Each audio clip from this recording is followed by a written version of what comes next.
மனித நாகரிகம் தோன்றுவதற்கு முன்பே சிவபெருமான் ஆதிமறை ஓதிய இடம் எது தெரியுமா? சுமார் 8000 ஆண்டுகளுக்கு முன்பே உலகின் முதலாக ஈசனுக்காக கட்டப்பட்ட தலம்தான் மண்முந்திற்ற உத்திரகோச மங்கை. இது ஆதி சிதம்பரம்னு அழைக்கப்படுது. இங்குள்ள நடராஜர் சிலை 5.5 அடி உயரம் கொண்டது. இது முழுமையாக ஒரே ஒரு பச்சை மரகத கல்லால் செதுக்கப்பட்டது. இந்த நடராஜர் சிலை ஏன் வருஷம் முழுக்க சந்தனத்தால் மூடப்பட்டிருக்கு? அந்த சந்தனத்தை விளக்கினால் வெளிப்படும் ஒளியின் ரகசியம் என்ன? அறிவியல் கூட இன்னும் கண்டுபிடிக்க முடியாத சில மர்மங்கள் இந்த கோயிலுக்குள்ள இருக்கு. அதை பற்றி தான் இன்னைக்கு நம்ம விரிவாக பார்க்க போகிறோம். இந்த கோவிலுக்கு ஏன் உத்திரகோசமங்கைன்னு பேர் வந்துச்சுன்னு தெரியுமா? சிவபெருமான் ஒரு தடவை பார்வதி தேவிக்கு பிரணவ மந்திரத்தோட ரகசியங்களை உபதேசிச்சாரு. உத்திரம்னா ரகசியம், கோஷம்னா மந்திரம். ஒரு மங்கைக்கு, அதாவது பார்வதி தேவிக்கு ரகசியத்தை உபதேசிச்ச இடங்கிறதுனால இது உத்திரகோச மங்கைன்னு பேர் வந்துச்சு. இன்னொரு சுவாரஸ்யமான விஷயம் என்னன்னா, ராவணனோட மனைவி மண்டோதரி ஒரு மிகப்பெரிய சிவபக்தை. அவங்க இங்க வந்துதான் தவம் இருந்ததா சொல்லப்படுது.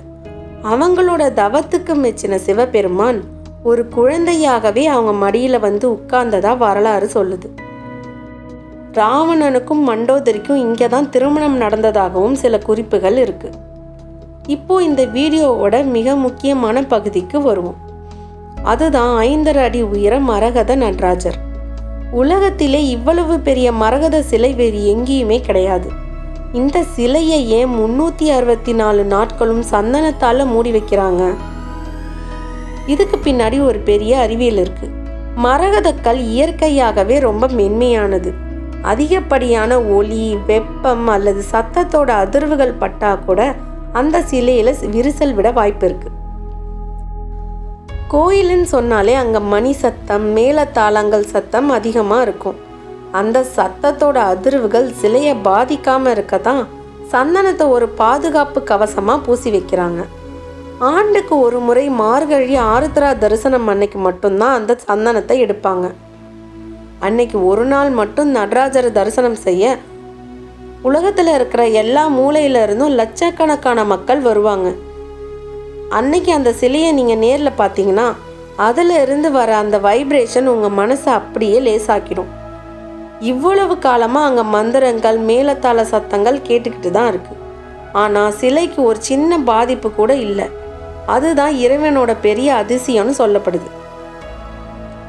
இந்த சிலைக்கு பக்கத்துல நின்று கவனிச்சு கேட்டா ஓம் அப்படிங்கிற மந்திரம் மெலிசா கேட்டுட்டே இருக்குன்னு அங்க இருக்கிறவங்க சொல்றாங்க. மரகத சிலையை தாண்டி இங்க இன்னும் 3 அதிசயங்கள் இருக்கு. ஒன்று, 3000 வருஷமா சாகாம உயிர்ப்புடன் அப்படியே இருக்கிற இலந்தை மரம். இந்த மரத்தடியில தான் மாணிக்க வாசகர் தவம் இருந்தாருன்னு சொல்றாங்க. இன்னைக்கும் இந்த மரம் பூ பூத்து காய் காய்க்கிறது ஒரு பெரிய ஆச்சரியம்தான். அடுத்ததா சகஸ்ரலிங்கம். ஒரே லிங்கத்துல 1000 லிங்கங்கள் செதுக்கப்பட்டிருக்கும். முன்னாடி சொன்ன மாதிரி ஈசன் ரகசிய உபதேசம் செஞ்சப்ப அது ஆர்வத்துல 1000 முனிவர்கள் மறைஞ்சு நின்று கேட்டுட்டாங்க.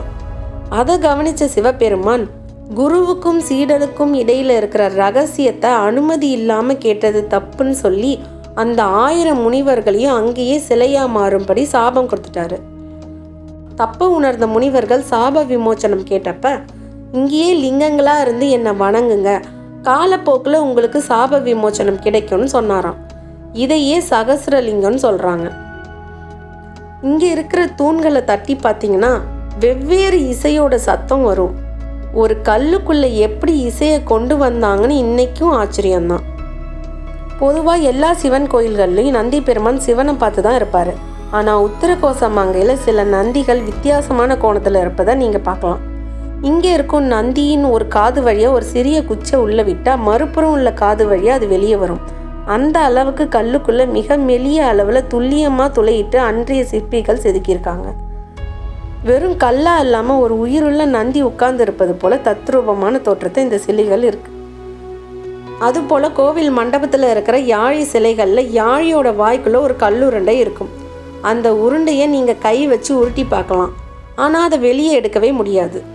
ஒரே கல்லில் எப்படி அந்த உருண்டையை உள்ளே வச்சு செதுக்குனாங்கன்னு இன்னைக்கு இருக்கிற இன்ஜினியர்களே ஆச்சரியப்படுறாங்க.